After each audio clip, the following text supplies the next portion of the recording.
Hello बच्चों, let's see the question. The velocity v and displacement r of a body are related as v square equals k into r, where k is constant. What will be the velocity after 1 second? Given that the displacement is 0 at t equals 0. Here we have given 4 options. Now to answer this question, first we will discuss here the key concept, and here the key concept will be instantaneous velocity, instantaneous acceleration and displacement को हम यहाँ पे relate कर सकते हैं. It is given as v equals ds divided by dt. ऐसे यहाँ पे डिस्प्लेसमेंट को इंडिकेट कर रहा है. And a is acceleration.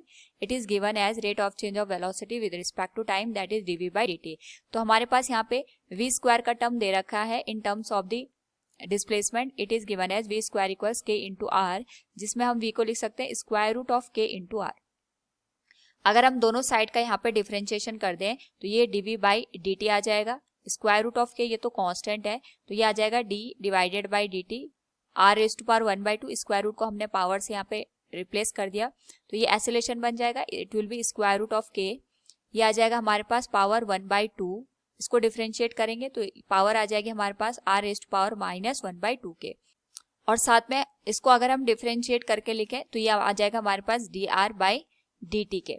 Now ये जो टर्म है इसको हम इस तरीके से लिख सकते हैं a equals 1/2 into square root of k, और ये आ जाएगा हमारे पास r raise to power minus 1/2.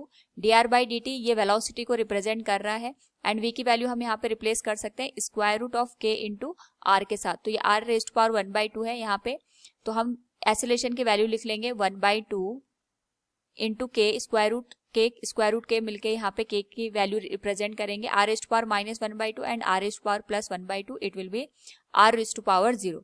सो यहाँ पे अगर हम ऑब्जर्व करें तो हम देख सकते हैं जो एक्सेलरेशन है it is independent of the displacement. ये हमारे पास डिस्प्लेसमेंट से इंडिपेंडेंट एक क्वांटिटी है.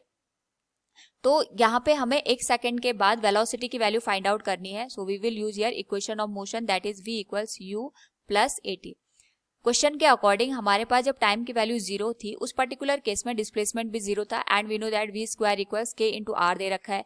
अगर t 0 है, r की वैल्यू भी 0 है, तो उसके करस्पॉन्डिंग जो इनिशियल वैल्यू ऑफ वेलोसिटी आएगी वो भी 0 के बराबर होगी. सो यहाँ पे इनिशियल वेलोसिटी ऑफ ऑब्जेक्ट 0 हो जाएगा. एक्सेलरेशन की वैल्यू हमने कैलकुलेट किया, that is k/2 into r raise to power 0, और टाइम की वैल्यू 1 सेकेंड दे रखी है. So we can say velocity will be k/2 r raise to power 0. So from the given question we can say here the velocity after 1 second is k/2 r raised to power 0. Option C will be the right one. Hope all you understood it. Thank you and best of luck.